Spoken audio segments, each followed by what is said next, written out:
shine your light, shine your light, shine your light on me today. Shine your light, shine your light, shine your light, shine your light, shine your light on me today.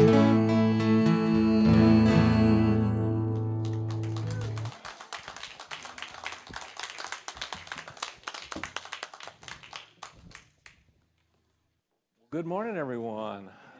Happy Sunday to you.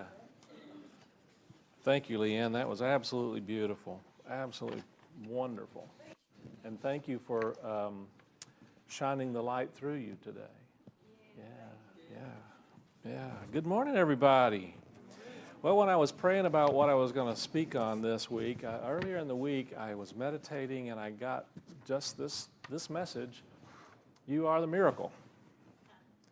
And I'm going, okay, well, what do I do with that? So I've been really thinking and praying and listening through the week about this idea of miracles and what a miracle means for me and to me, and also what the miracle means, I think, in Unity's teachings and in other spiritual works that I've participated in. And I came across a story. Imagine that. It was just a miracle.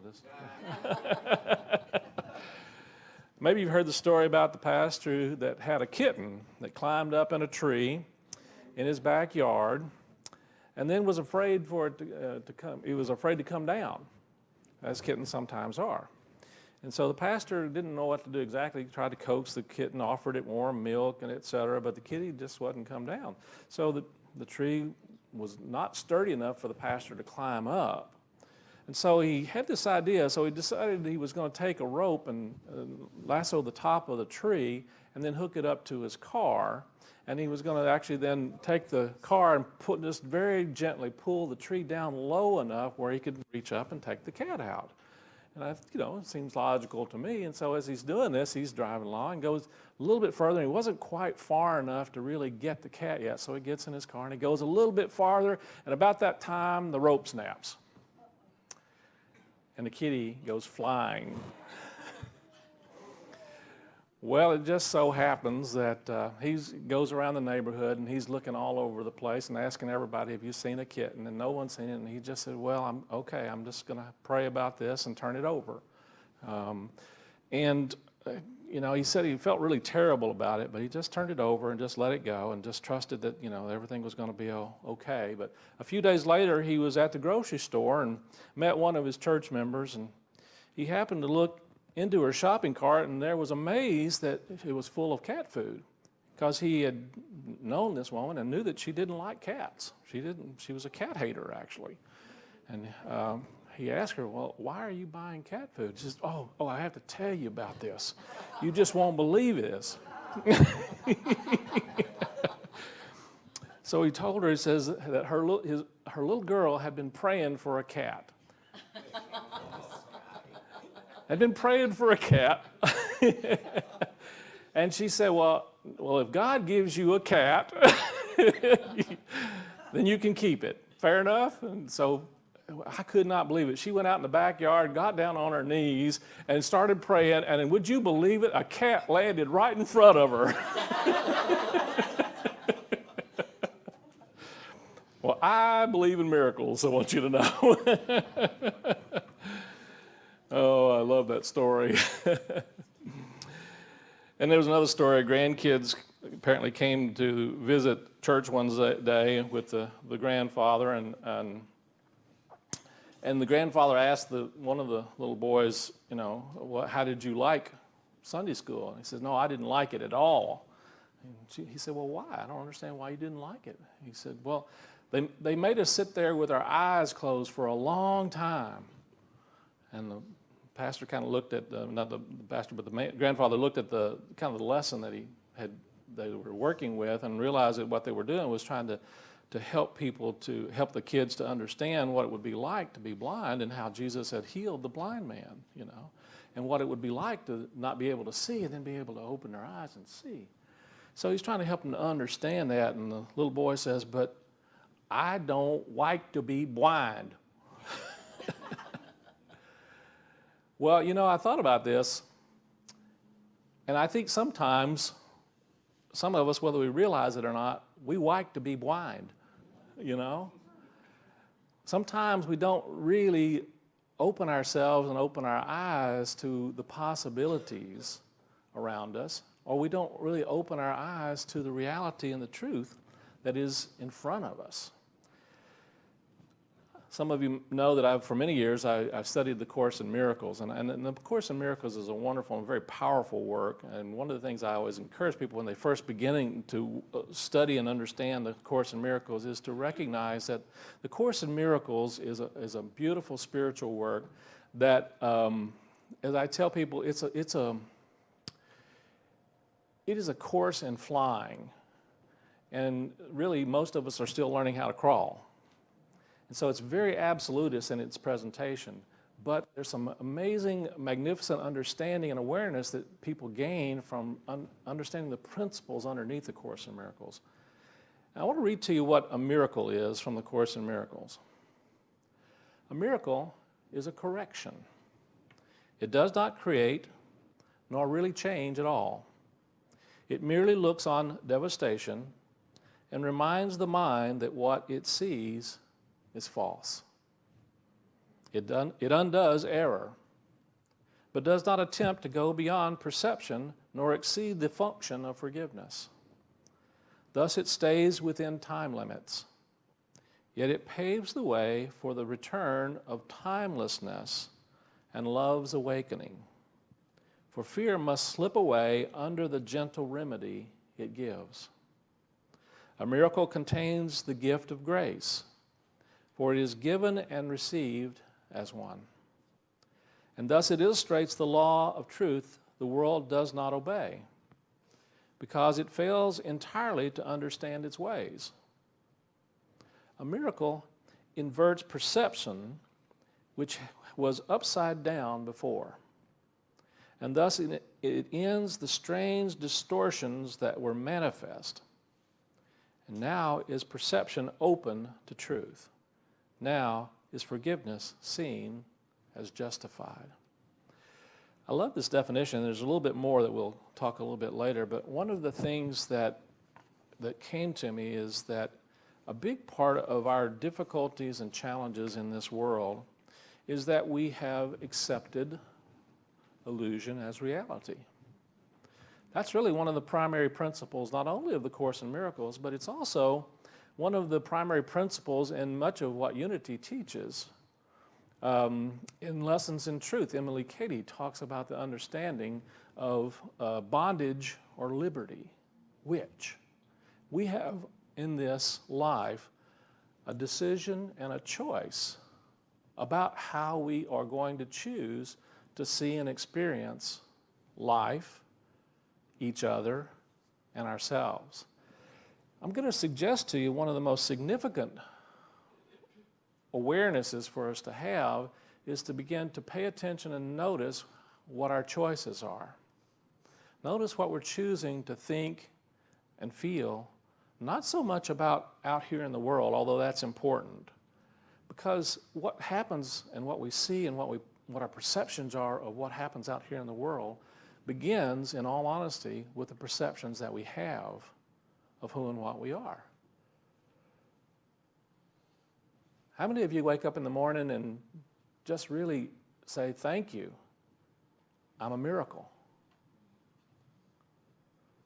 How many of you wake up in the morning and say, oh God?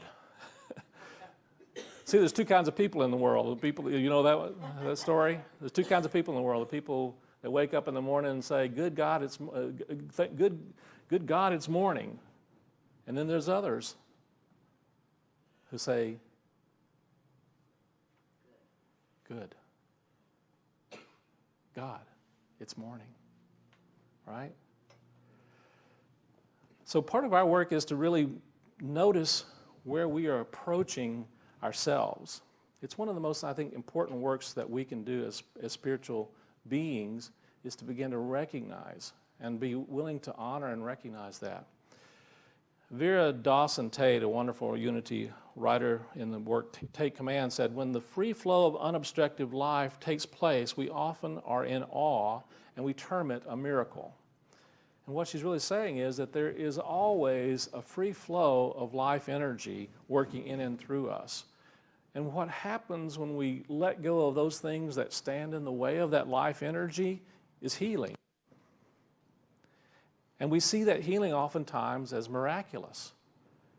But the reality is, it's simply working according to what is the true nature of who and what we are. We perceive it as being miraculous because we have begun to believe ourselves as being something other than this spiritual life. And the miracle is letting go of that belief system. Letting go of the belief system that says that we are somehow limited in our physical form, somehow limited in our health, somehow limited in our ability to give and receive love, somehow limited in our ability to experience abundance and grace. Many of you are familiar with, maybe some of you may be familiar with Donald Curtis. And who's here familiar with Donald Curtis? Donald Curtis for many years was the Unity minister of the big Unity church in Dallas, Texas. It was a very big church at one point. Haven't been there many years, so I don't know what's going on with it now. I think it's still one of the larger Unity churches. Very powerful teacher. And Donald Curtis actually is one of the few Unity ministers that was an actor, and I understand that he actually had a part to play in the movie The Ten Commandments.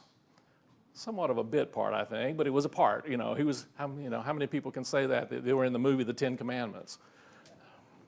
Anyway, he was a great teacher, and Donald, he was a great character and personality, but he also had an understanding of miracles also. And he said life itself is a miracle. Looking into the eyes of a loved one is a miracle. Speaking so that someone can understand these truths is a miracle. And so do not be afraid of miracles, expect them. Well, one of the things that we tend to, what happens for us is we sometimes, when we're young, we actually do, I think, believe in miracles. And somewhere along the way, we're taught that that's not okay. Isn't that true? We're taught oftentimes that miracles happen back in Jesus' day, but they don't happen today.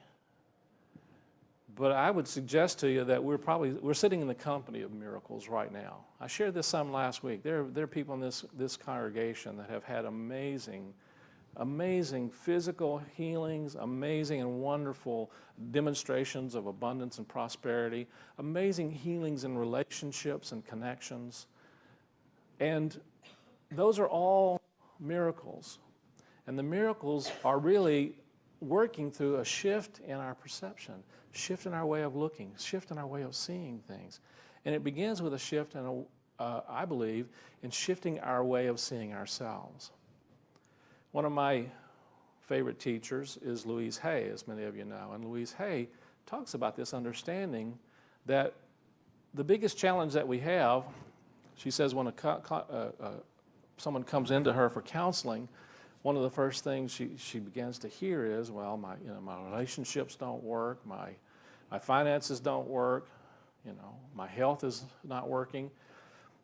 And one of the first questions that she asks is, how do you feel about yourself? Well, I feel pretty rotten.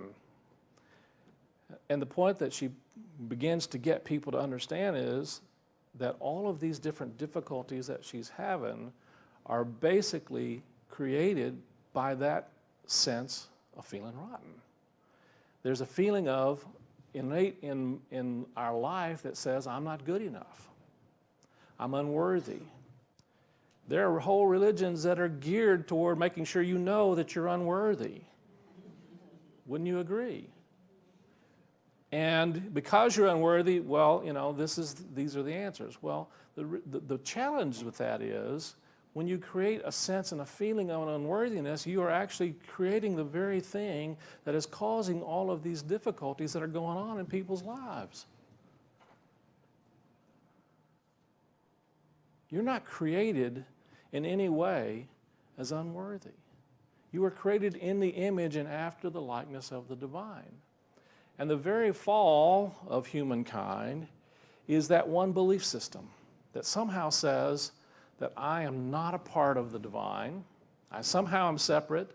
I am therefore special. And then we feel guilty about feeling special, and then we'd say, well, no, I'm unworthy. We feel guilt and shame. And all of these things are the very things that create for us all of the difficulties that we're experiencing in our lives. Here's the way I kind of explained it in some of my classes and workshops. I like this image of an upside down pyramid. Familiar with an upside down pyramid? The point is down here, and then you've got the base up here. And you know, it's got 4 corners around. Can you visualize that pyramid? And so if you've got this belief system down here, you've got a plateau up here, and on each of the corners, maybe you've got health on this corner over here, and you've got relationships on this corner over here, and you've got your finances over on this corner, maybe career over on this corner, and then all the other things that are related to that all along the edges. And what we have, what goes on is that we have this mentality, this consciousness of trying to fix all of these different problems. So when we have a problem with our health, we run over here and we try to fix our health. And what happens is this pyramid begins to lean this way. Can you get that image? Everything kind of goes, and that problem tends to go down, and we're taking care of our health, but guess what else is going on over here? The finances are going up over here, and the relationship over here is going up, and the problems and the problems over here with career are going up. So we go over here and we run, oh, well, let's go fix the finances. And we run and we work and try and, you know, fix our finances over here. And guess what happens over here? Well, all of these things are basically being balanced on the point. On the point. And the point of all these challenges and difficulties is this one key belief system that says, I'm not good enough. And so part of our work as spiritual beings is to begin to change our perceptions and to erase and to eradicate that underlying belief system that says I'm not good enough. And when we dissolve that belief system, all these things that are supporting all these other things up here on the plateau begin to fall apart, and those problems began to ease and began to shift and began to change and began to become not problems, but you see opportunities, and you began to understand ways of working with all of these principles in a way that allows your life to experience a sense of balance and wholeness.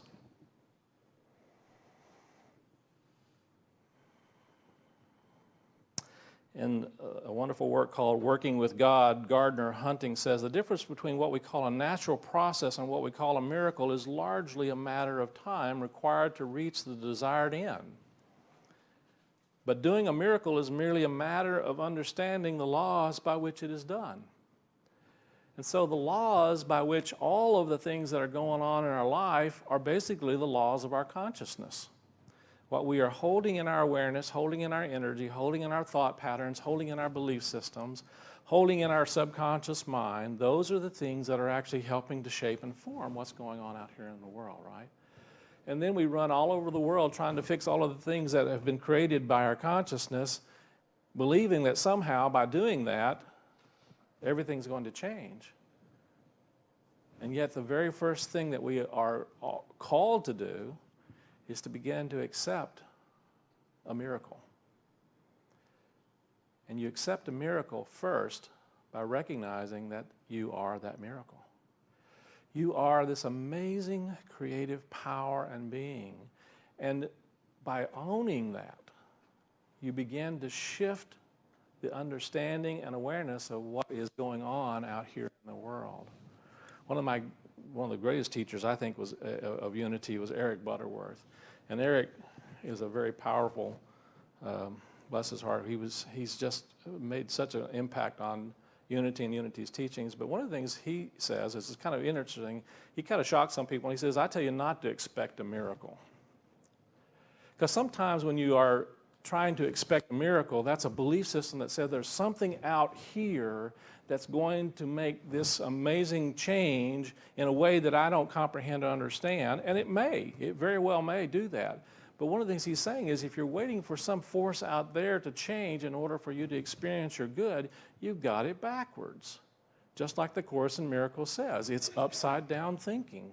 It's upside down perception. And so part of our understanding and shifting and allowing miracles to happen is to recognize, is to begin to honor and recognize the very creative power and principle that's at work in the very essence of who and what we are. So we began by honoring and understanding that we are spiritual beings. We are spiritual beings living in a spiritual universe governed by spiritual laws. Heard that before?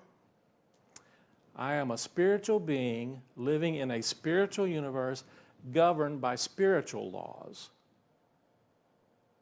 I am a spiritual being living in a spiritual universe governed by spiritual laws. Let's say it again. I am a spiritual being living in a spiritual universe governed by spiritual laws. And so one of the most valuable things that you can do when you find yourself confronted with any kind of difficulty or challenge is to go back to that awareness and that understanding. I am a spiritual being living in a spiritual universe governed by spiritual laws. And the spiritual laws are this, starting with the very basic one. Number one, there really is only one presence and one power.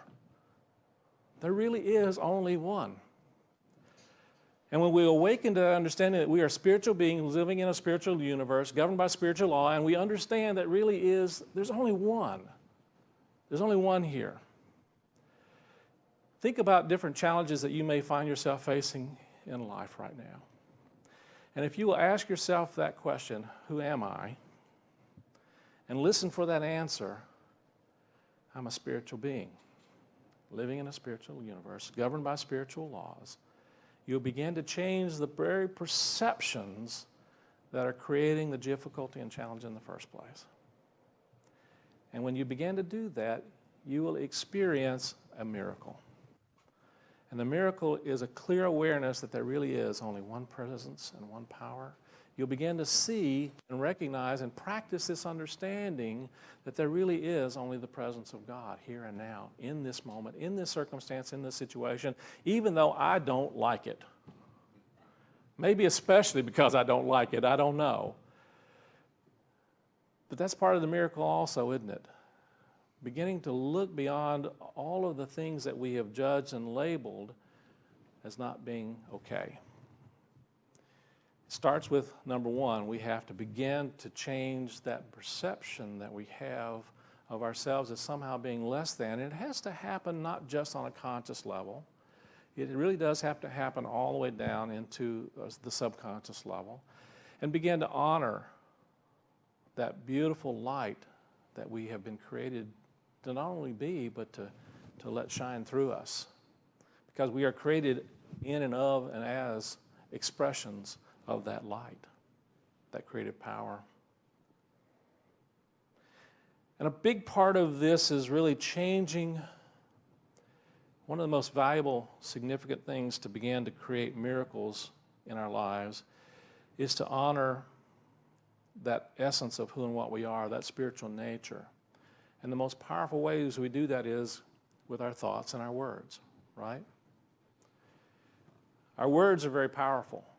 Words are vibrations that hold and really are power in and of themselves. They express power. They work through the throat chakra here. And in the 12 powers, Charles Fillmore talks about the throat chakra being the center of power. And the power that we have are really the vibrations and the essence in the words that we think and say and speak, not only to ourselves, but to those around us. But we really want to really pay attention and notice to the words that are going on in our consciousness, to notice them, to pay attention, to notice what are words that are, I know I use this phrase a lot, are the words that I am using anabolic or catabolic? Are they catabolic? Catabolic means that they are life depleting. Are the words that I'm using anabolic or catabolic? Anabolic means that they are life enhancing, life uplifting. And so I'm going to ask someone to be willing to come up and do a little experiment with me. Could I ask for a volunteer to come up this morning?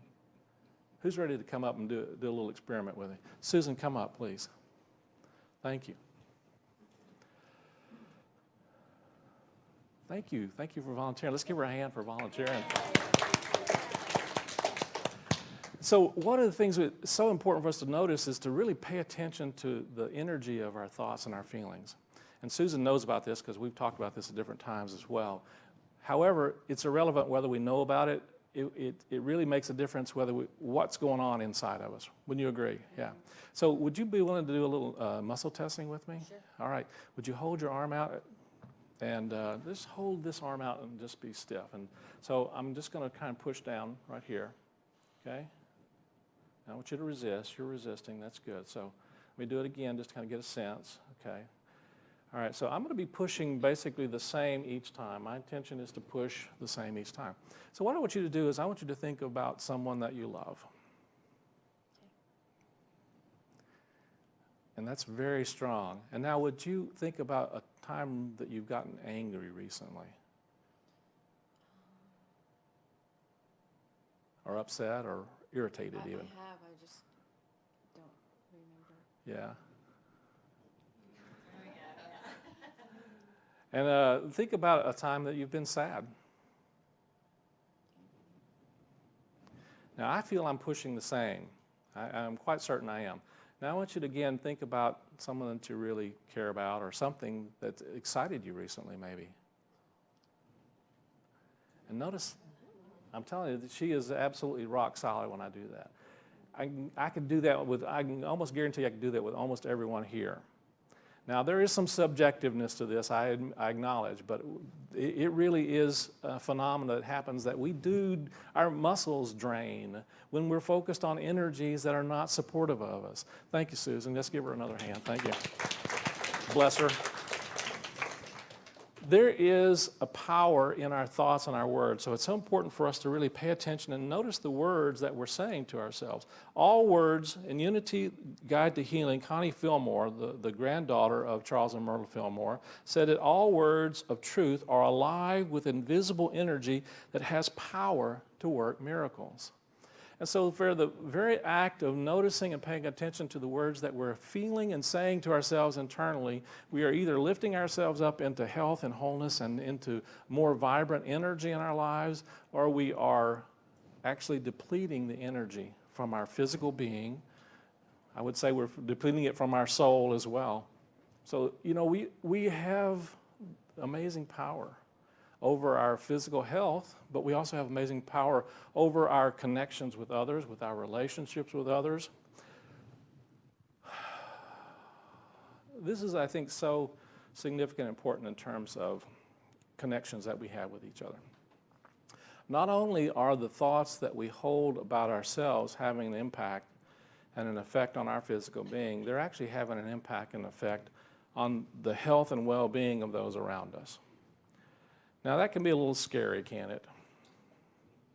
Now, don't get me wrong. Everyone has the ability to either tune into and accept the energy and the vibration that we're putting out, or they actually can choose to not accept it. They can actually choose to shift their energy in a way that it doesn't have the same effect.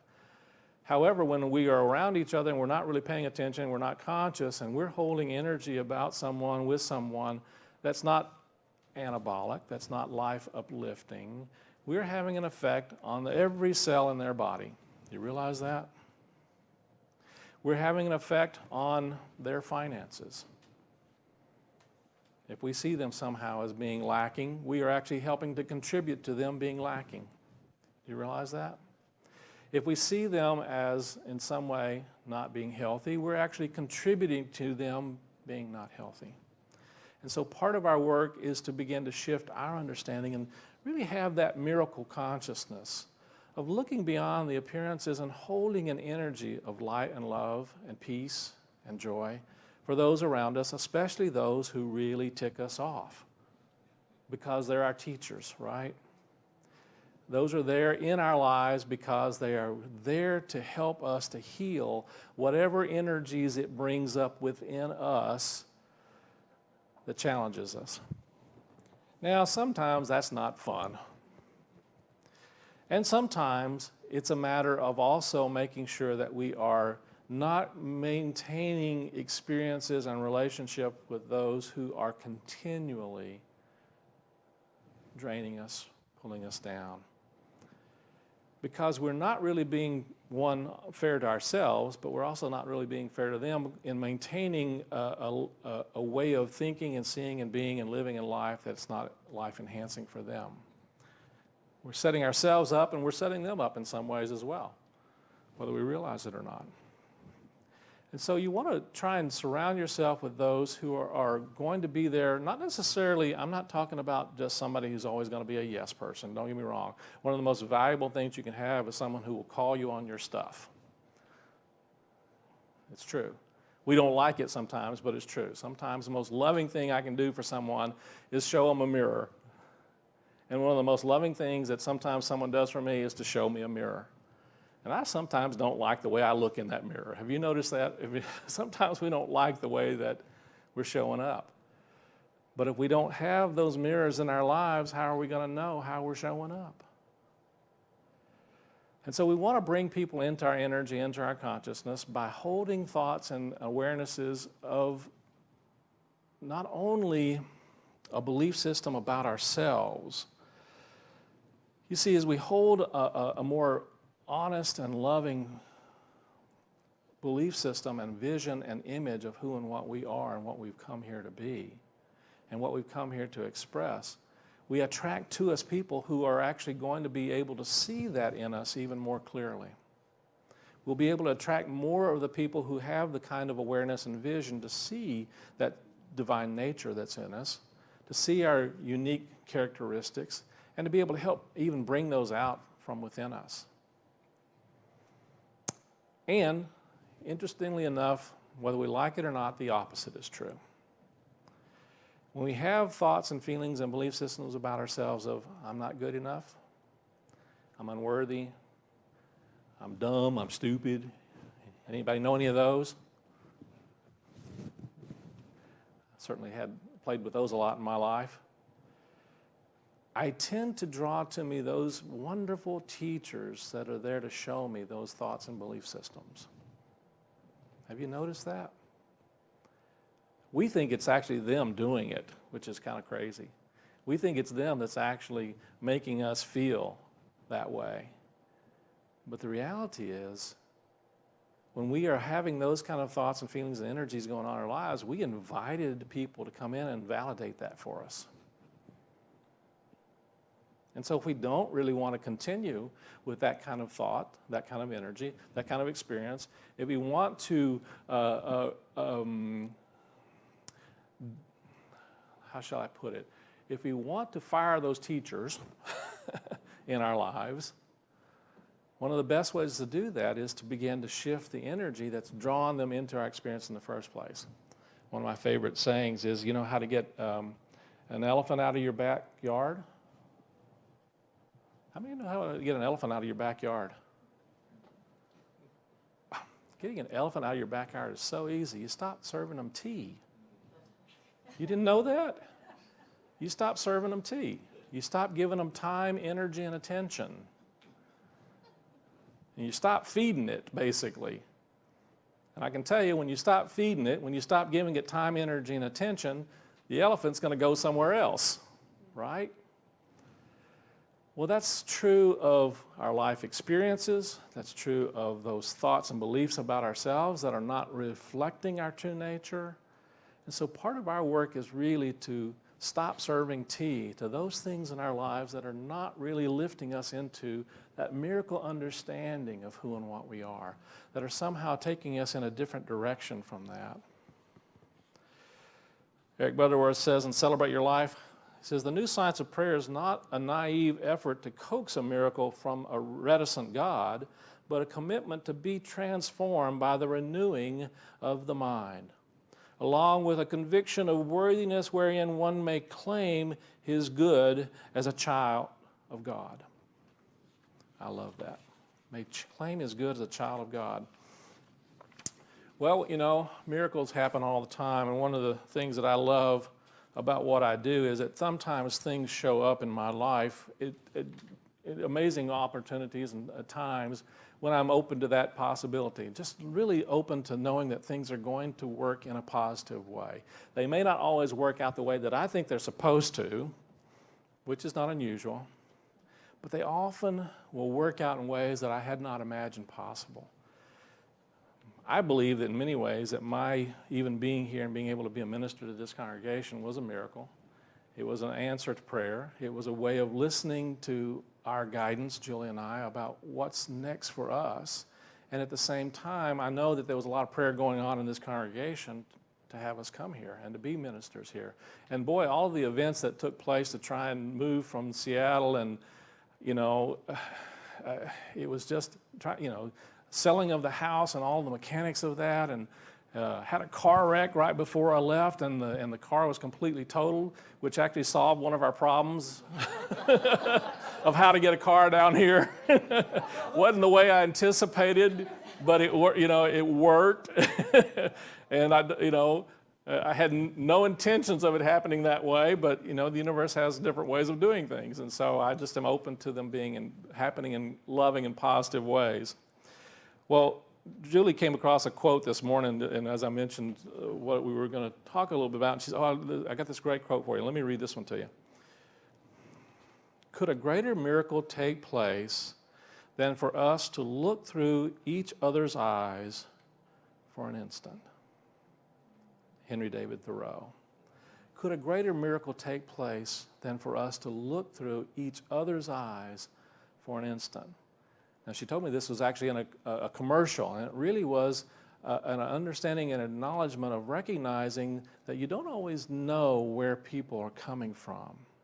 But if you will take a moment to stop and be willing to look through their eyes and see where they're coming from and see what's going on within them, I would say that another part of that miracle is to not only be able and willing to see through their eyes, but also to see through the eyes of spirit and to begin to see them through the eyes of spirit, even though they may not be able to see that for themselves. I think this is one of the truest, greatest gifts that you and I can give to each other and give to the world. There are times when I have difficulty seeing that I'm a miracle. I know you guys don't believe that, but there are times when it's hard for me, I know it's hard for you sometimes, to see yourself in that way. As a divine gift of God, as something that is absolutely unique and amazing and wonderful and creative and powerful and special and beautiful. Sometimes we have challenges with that. Anybody know what I'm talking about? And so part of our work is to be part of reminding ourselves and each other to be able to have a different vision, be able to lift each other into another place of understanding and consciousness, to help raise the energy vibrations of our thoughts and to raise the energy and vibrations of the thoughts of those around us in life. And so I want to close with this, one of my favorite quotes. This is from Albert Einstein. This is homework for the week. You guys, I love to give homework. Here's your homework for the week. There are two ways to live. You can live as if nothing is a miracle, or you can live as if everything is a miracle. Your homework this week is to ask yourself the question, how am I living this? Am I living as if nothing is a miracle, or am I living as if everything is a miracle? And make a choice. Now, I have a recommendation of the choice I would have you make, but it still is your choice. I'd encourage you to make that choice, to recognize that miracle consciousness, that miracle awareness, that miracle understanding that is the essence of who and what you are. Because when you are willing to make that choice, that's when you really are experiencing and expressing the miracle in life. You're changing that perception, aren't you? So have fun with that this week. Play with it. Notice the differences. See how things begin to change for you as you begin to make that choice of seeing that even in the midst of those challenges and difficulties, there's a miracle. Just waiting for me to see it. And so it is. Let's move into our meditation time. have a beautiful song, and then we'll meditate. Medication song, yeah. Best medicine, right? Well,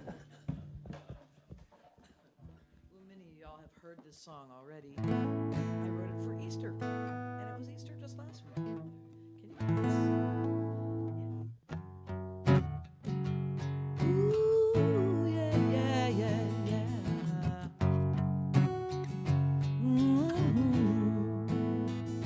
I want to believe. I want to belong. I want to sing and dance unafraid to a joyful song. Facing my faith, I finally figured it out. Resurrected and released from fear and doubt. So won't you roll away this boulder that keeps me in my tomb? Break down all the walls that keep me from loving you. If I could see the world through my Savior's eyes, if I could believe with the faith of a mustard seed. Ooh, yeah. Yeah, yeah. Ooh, yeah. When I think of this world and all the hurt that we bear, and I selfishly think that it's so unfair, then I think of that cross, his dark night of the soul. Even Jesus cried and wondered at our Father's goal. So won't you roll away this boulder that keeps me in my tomb? Break down all the walls that keep me from loving you. If I could see the world through my Savior's eyes, if I could believe with the faith of a mustard seed. Come on and roll away this boulder. Yes, it keeps me in my tomb. Break down all these walls, keeping me from loving you, loving you. If I could see the world through my best friend's eyes, if I could believe with the faith of a mustard seed, that's all I need. Oh yeah, it's the faith of a mustard seed. That's all I need. Oh, believe. Thank you, God. Thank you, God. Beautiful. Love that song, Leanne. Let's move into our meditation time now. Just take a nice deep breath and breathe into the heart space. And as you breathe in, just recognize and know that that breath is a miracle. It's a miracle that we are able to allow the breath to flow in and out. And we just allow that a miracle to take place in the flow and the giving and receiving of life, and the experience and expression of that life. Breathing in and allowing that breath to feed in every cell of our body. And just imagine and see a beautiful, brilliant, radiant white light filling every cell of your body as you breathe in, and expanding and growing in that radiant light as you breathe out.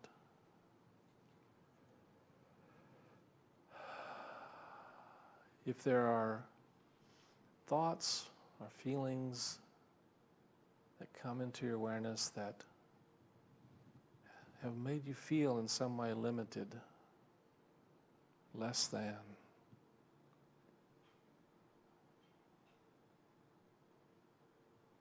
unworthy,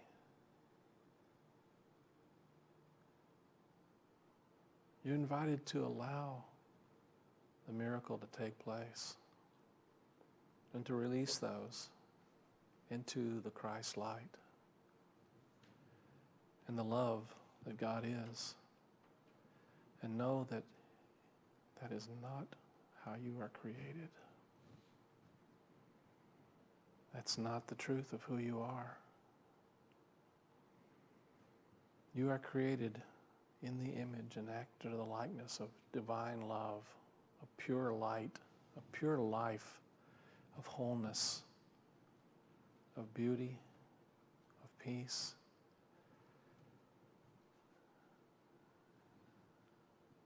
Allow yourself to be receptive to that idea, that awareness, that perception that no matter the mistakes that have been made, no matter the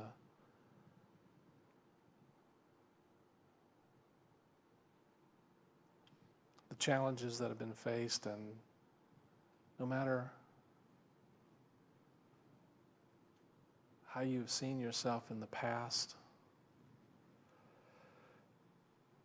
just be open to start right here, right now, in this moment. And be willing to feel and know yourself as God knows you.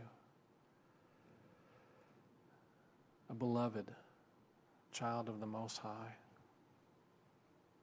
created in the image and the likeness of pure spirit, of pure love. If you have somehow judged yourself as less than, know that that is not the voice, the vision of Spirit. And it's not the truth. And be willing to release it and have it be transformed in that spiritual light of Spirit. Know that that grace is always working to heal, to uplift, to express through you as your amazing possibility and potential.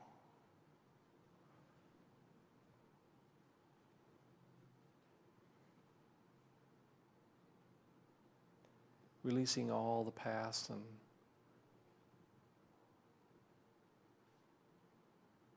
holding an energy in your heart and mind right now of acceptance and a willingness to be transformed and to let that light shine through in ways that you may have felt held back before. To allow yourself to express that love and that power and that peace. To begin to see who and what you are through new eyes.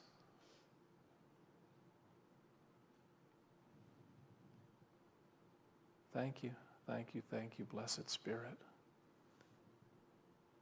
for the miracle of a new perception.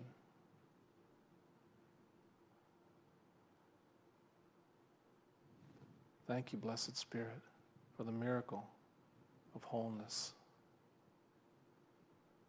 Thank you, Blessed Spirit, that I am one with you.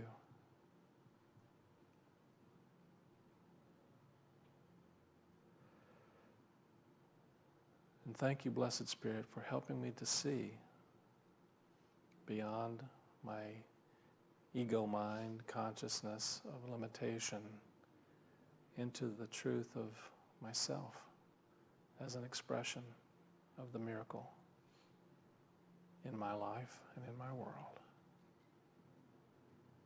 Thank you. Take a nice deep breath. Let that feeling of miracle-mindedness come into your awareness. Be willing to be the miracle you wish to see in the world. And so it is. Take a nice deep breath. Let your awareness come back into this room, this time and place. Let your eyes come open. Let your heart be filled and expanded and aware. And so it is. Thank you.